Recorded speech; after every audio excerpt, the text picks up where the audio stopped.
Hey guys, Tammy here. And in this video, I'm going to give you my ultimate guide to winning child custody against a narcissist. Now, there's always a long list of things that you can do. Obviously, I can't teach you everything in one video, but I'm going to give you my 3 big rocks that I think are kind of the key for most people that will start to turn the tide on your case. Okay. And number 3 is very court specific. So stick with me till the end of this video because you are going to want to hear that piece of it.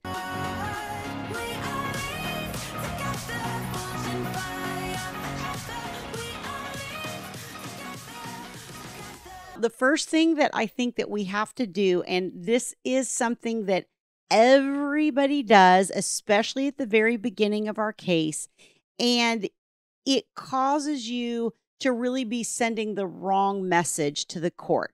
Because what the courts really care about is best interest of the child, right? They're very child focused and very not focused on the parents. And yet we go in, and what do the vast majority of us do, myself included in the very beginning, is we tear down the other parent. Or we want to go in and just point out all the things that the other parent is doing wrong, right? We want to point out all their mistakes, whether it's that they're verbally and emotionally abusive, whether there's an alcohol problem, whether they just don't show up for their parenting time, whether they're bringing the kids back late, whatever all of the different violations are, we want to lay those out for the court. Because in our mind, we're always taught that the court comes at this from a perspective of what's reasonable, right? We hear that terminology used a lot. And so in our mind, we apply that to the parenting and we go, well, okay, it's reasonable if I show all the things that this person is doing poorly, and then the court knows that I'm not doing any of those things poorly, then I'm obviously the better parent. And so it's reasonable that the court would want to give more parenting time to the parent that's a better parent, right? And that's sort of how the logic works in our head. Except I find that the reason that a lot of people fail when they're in the court system or dealing with a narcissistic person is because we are applying our own logic to it, and we aren't applying the court's logic to it. And let me tell you, those two can be completely opposed to each other, because the perspective that the court takes is not in line with our parenting perspective. And I think when I first came into this and I worked with my late husband, Thomas, who was an attorney, as most of you know, if you've been watching the channel for a while, and he's in some of the old videos, but this was kind of the big concept for me to wrap my brain around. I would go in hearings with him and we would come back out and I would just spend all this time picking his brain about well, why did the judge think that? And why did they make this ruling? Or what was their thought process on this, that, or the other thing? And that really kind of became the key for me that started to unlock everything else. Your judge is mostly concerned about safety of the children. And if they feel that the children are safe in both parents' care, then who's the better parent is not necessarily going to move the needle, okay? Really, if both people are what we call adequate, then if you're in a state that defaults to 50-50 like California, that's probably what you're going to end up with. If you're in a state like Texas where they default to a primary parent and then sort of a standard visitation, as they call it, or expanded standard, then you're probably going to end up with that if both parents are adequate. The only time that you end up with something different is when there is either a logistical problem to where the court just can't make that happen, or when there's some kind of safety concern that causes the court to go, this probably isn't the best thing for the children. So focusing on all the mistakes that other parent made is not really going to help you, because the question is, are you both adequate? So you want to focus more on proving you are adequate, okay? Because if the other parent isn't, that's going to come through in their presentation.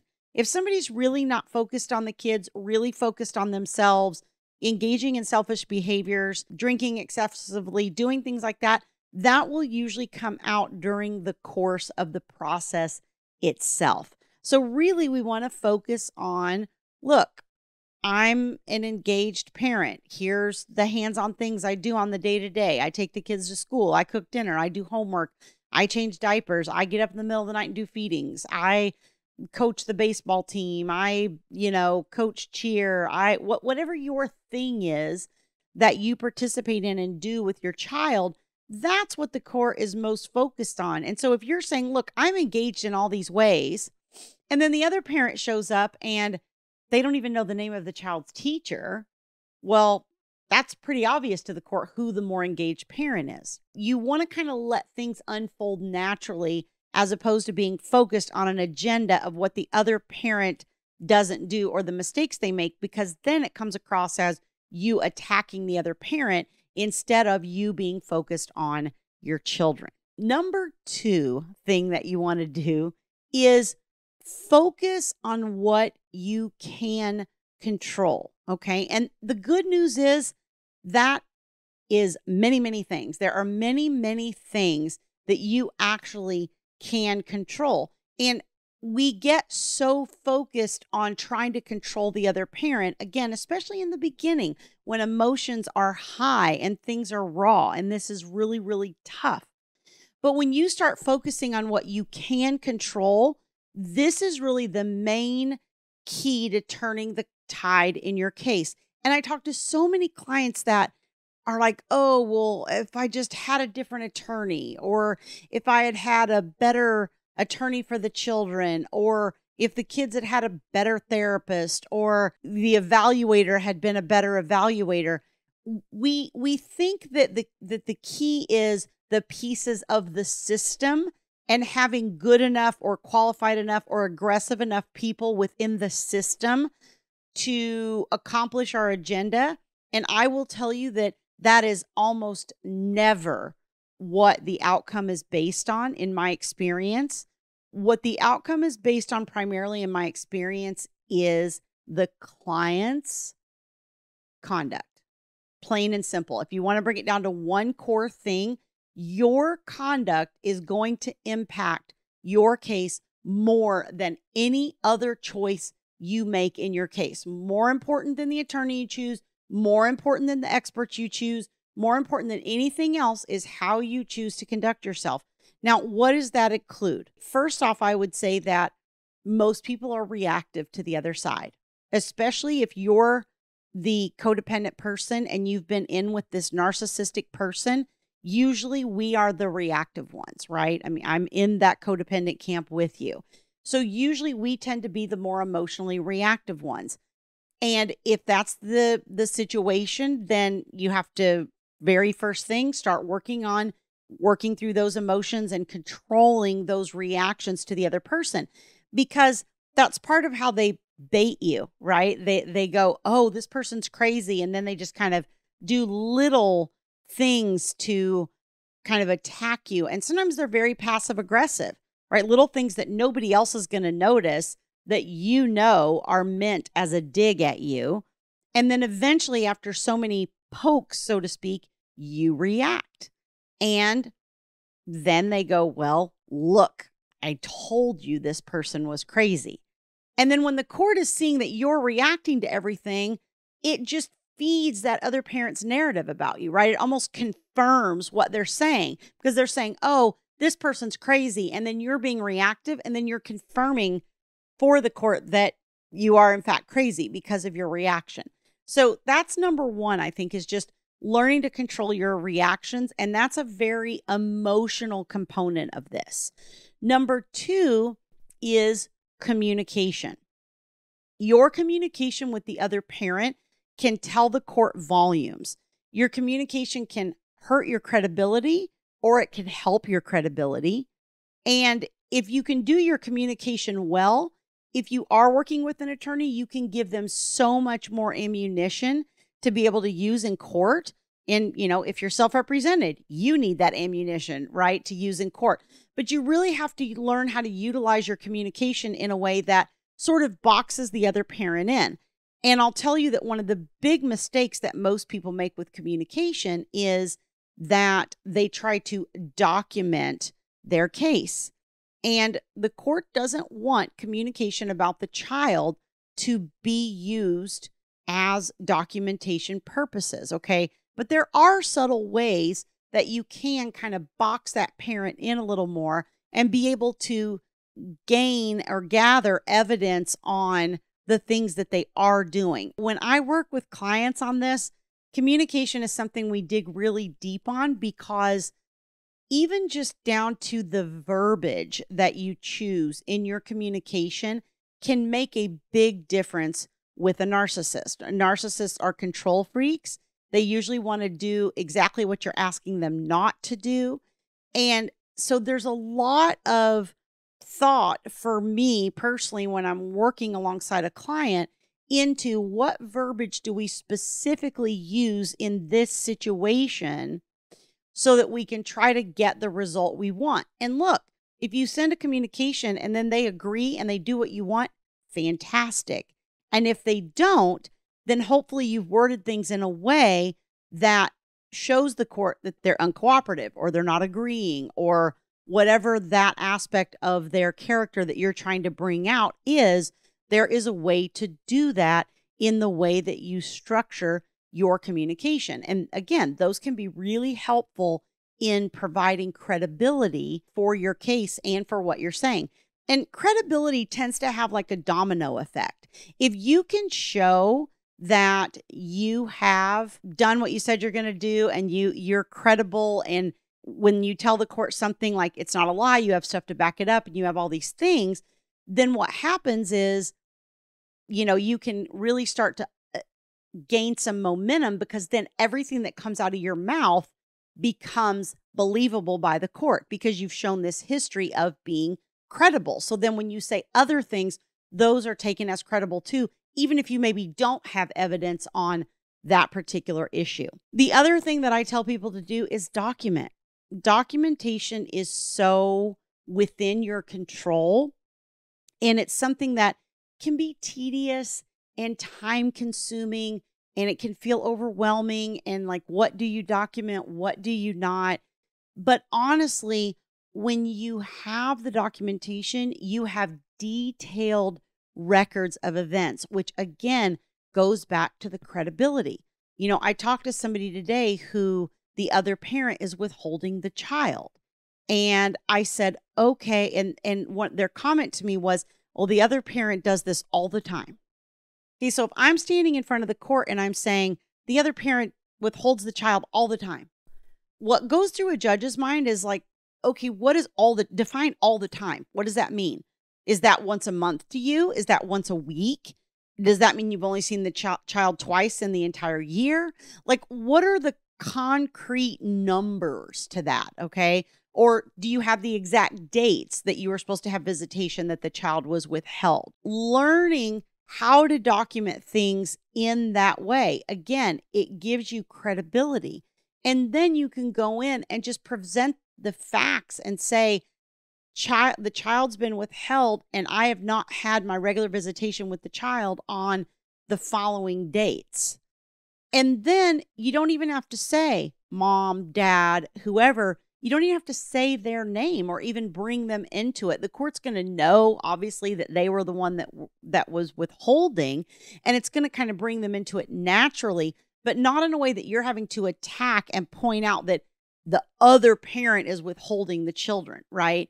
So it's sort of kind of coming at it through the back door that shows that, like, hey, I'm concerned because the child's been withheld. I haven't had this time with the child, and that means the child isn't seeing me as frequently. It causes disruption for the child, and we stay very focused on how that is impacting the child and not what the other person's behavior is. All three of those things that I've been talking about are very much within your control and very doable. But I will tell you that people really struggle with this in the beginning. They struggle with knowing what verbiage to use. They struggle with knowing when to communicate, when not to communicate. And look, sometimes legally you have to communicate, and other times from sort of like a therapeutic narcissistic side, you have to draw that boundary. And the middle ground where those two things live together can be a very fine line to walk, because you want to be able to draw that boundary and have peace in your own life and be able to not have to endure the abuse and manipulation and attacks. But you also want to do things that are going to help your case in the long run. Custody is a marathon, not a sprint. And when I work with clients in my group coaching program, which I think is a great resource for anybody going through this, this is one of the things that happens is I come alongside them and I work with them for several months so that you're getting that constant feedback of, okay, how do I word this? Do I respond to that message? What verbiage do I use? How do I document these things? What are the facts that are important to document? How do I keep from reacting? How do I keep from behaving this way when I'm put in this position? Or when I'm put in this position, what should my response be? And the interesting thing is, when you get into that group setting, I have clients that they're not only getting the access to me in that group program, but they're also getting the benefit of hearing all the other moms or dads. I have a program for both, all the other moms and dads' experiences and perspective. So you're not just getting learning in a one-on-one situation. You're also getting learning from the collective of everybody else that's in there. And I had a client that's new to the group coaching program recently tell me, she said, Tammy, I've been going through this for about 2 years and I've had 3 different attorneys. And I can tell you that the first week in this program, I have learned more about how to help myself and how to advocate for myself in my own case than I have from 3 years of having and working with attorneys, because they just don't explain on a granular level what you personally need to do. An attorney is focused on moving your case through the system from a procedural and legal perspective. But if you don't have the goods, so to speak, to give the attorney to leverage in that process, then you're dead in the water. Because if you're communicating poorly, reacting poorly, conducting yourself poorly, and not documenting anything, then what bullets do you have to give the attorney to be able to utilize in your case to try to help you? You don't. All you have is what you can lightly recall off the top of your head or what you're saying, but you don't actually have the concrete building blocks to put together to create for the case. Okay, so this is a real important piece of it. And like I said, the good news is this all lies within your control. I have people that come in that say, wow, I'm amazed at the difference in my life, in my peace, in my case, in the other parents' communication with me, everything within such a short period of time. So if you'd like to learn more about that program, I have an in-depth training that you can go and get more information on it. It's at divorceuniversityonline.com/VIP-coaching if you want to check that out. Now, the third piece of this, which is when you're standing in court, right? Or when you're preparing documents for court. And this is a mistake that a lot of people make. As a matter of fact, I just came off a call with a client about an hour ago that I was having this exact conversation with.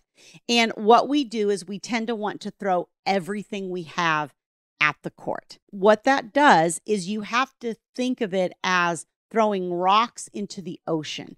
Okay. When you're throwing rock after rock after rock after rock after rock into the ocean, and there are all these little pebbles, there's no finding those pebbles in the middle of the ocean after that, right? But if I have 2 or 3 big, huge, massive boulders and I drop those, then we could probably find those, right? If we tagged them in some way, if we did them on the beach, whatever, you would be able to find big rocks. You're not going to find a million tiny pebbles. And yet, this is another mistake that we make. We go in and we want to give our whole life story and tell the court about every tiny pebble that has happened. And the volume becomes so massive that the court loses sight of those core pieces that will actually move the needle in your case. So you have to think of the needle as moving because of the level of weightiness, the level of like severity and significance of something happening, and not based on the volume of the hundreds of things that have happened, right? Hundreds of little tiny things don't get you near as much as one big thing. And so you want to focus on your big rocks. Now, again, this comes down into discernment and figuring out what those big rocks are.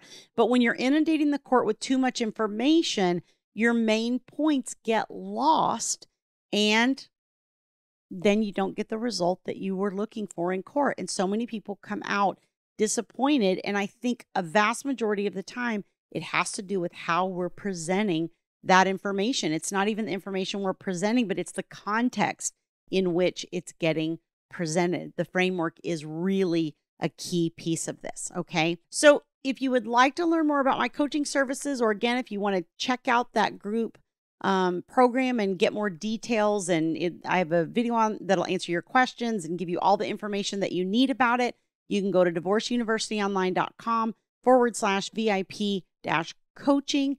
And I hope that serves you. And I look forward to talking to you guys soon.